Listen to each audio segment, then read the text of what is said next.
పశ్చిమ గోదావరి జిల్లా విజయరాయలోని వైఎస్ఆర్ ఉద్యాన విశ్వవిద్యాలయంలో రైతులకు 3 రోజుల పాటు శిక్షణా తరగతులు నిర్వహించారు. జీడి మామిడి, కొబ్బరి, కోకో తోటల్లో రైతులకు ఎదురయ్యే సమస్యలకు ఉద్యాన శాస్త్రవేత్తలు పరిష్కారాలను సూచించారు.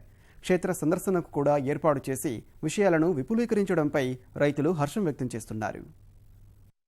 కల్పవృక్షమైన కొబ్బరి వైభవాన్ని కోల్పోతుంది. కోకో ఆసరా లేనిదే కొబ్బరి మనుగడ గగనమవుతోంది. జీడిమామిడి తోటల్లో దిగుబడి నానాటికి దిగదుడుపుగా మారుతుంది. దీంతో రైతులకు కనీస దిగుబడులు రావడం లేదు. ఇక ధరల ఆటుపోట్లతో నష్టాలే మిగులుతున్నాయి. ఈ నేపథ్యంలో తోటల్లో చేపట్టాల్సిన సస్యరక్షణ యాజమాన్యంపై రైతుకు అవగాహన కల్పించింది ఈ 3 రోజుల సదస్సు. మొదటి 2 రోజులు తరగతి గదుల్లో రైతులకు ఉండే సందేహాలను నివృత్తి చేసి 3వ రోజు క్షేత్ర ప్రదర్శన నిర్వహించారు. ఇవన్నీ కూడా రైతులకు థియరిటికల్గానే కాకుండా ప్రాక్టికల్గా కూడా రైతులు కోకో పంటని ఎలా సంరక్షించుకోవాలి అనే దాని మీద ప్రాక్టికల్గా కూడా ఒకరోజు ఫీల్డ్ విజిట్ నిర్వహించడం జరిగిందండి. దీనివల్ల ఏంటంటే ఇంతకుముందు మేము ఈస్ట్ గోదావరి రైతులకి ఇచ్చాము, విజయనగరంలో కూడా ఒకసారి నిర్వహించడం జరిగింది. ఇప్పుడు ఏంటంటే వెస్ట్ గోదావరి జిల్లా రైతులకి ఉపయోగపడుతుందని చెప్పి మేము ఈసారి విజయరాయని వేదికగా ఎన్నుకుని 3 రోజులు కోకో మీద శిక్షణ తరగతులు నిర్వహించామండి. ఇదేంటంటే డిసిసిడి జీడి మామిడి మరియు కోకో సంచాలకులు కొచ్చి వారు ఆర్థిక సహాయంతో ఇది నిర్వహించబడిందండి. విజయరాయ్లో జరిగిన శిక్షణా కార్యక్రమం తమకెంతో ప్రయోజనకరంగా ఉందని, ఎన్నో విషయాలను తెలుసుకోగలిగామని రైతులు సంతృప్తిని వ్యక్తం చేస్తున్నారు.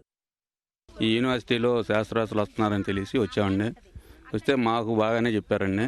కోకో చెట్లు ఎలా పెంచాలి, దాంట్లో వచ్చే తెగుళ్ళేంటి, పురుగులేంటి, దాని నివారణ ఏంటి, ఎలా చేస్తే దిగుబడులు ఎలా వస్తాయి అన్నీ చెప్పారండి. చాలా ఉపయోగకరమైన విషయాలండి. మాకు తెలియని విషయాలు, కొత్త విషయాలు చాలా చెప్పారు. ఇలాంటివి జరగటం వల్ల మాకు తెలియనటువంటి తెగుళ్ళు, పురుగుల గురించి, వీటి గురించి మేము ముందు దిగుబడులు ఎక్కువ తీయటానికి చాలా ఉపయోగపడుతుంది మాకు ఇది అనేది అనుకుంటున్నాం. సొల్యూషన్ చెప్పారంటే ఏ పురుగు ఎలా ఉంటుంది, దీన్ని ఎలా చేయాలి ఏంటి అనేది వివరాలు చెప్పారు. ఆ వివరాల ప్రకారం ఫాలో అవ్వాలండి. ఇది ఒకసారి ఇలా చెప్తే అయ్యేది కాదు. ఇది కొబ్బరికి ఏమేమి వస్తున్నాయి ఇబ్బందులు, ఎలా సరి చేసుకోవాలి, కోకోకి ఏమేమి ఇబ్బందులు వస్తున్నాయి కొబ్బరిలో ఉన్నందువల్ల దాన్ని ఎలా సరి చేసుకోవాలి, మా ఎక్స్పీరియన్స్తో పాటు ఆఫీసర్ల ఆలోచనలు కూడా ఎక్స్చేంజ్ చేసుకోవడం ద్వారా కొంత అవగాహన పెంచుకోగలిగామండి. 54 ఎకరాల కొబ్బరి తోట, కోకో మొక్క ఉంది. ఈ మధ్యకాలంలో కొబ్బరి మొక్కలు చనిపోవడం జరుగుతుంది. దానికి ఎర్రముక్కు పూలు కానీ, నల్లముక్కు పూలు కానీ, కొమ్మ పూలు కానీ అవి ఉన్నాయంటుగా తేలి మొక్కలు తిరగబడి చనిపోవటం జరుగుతుంది.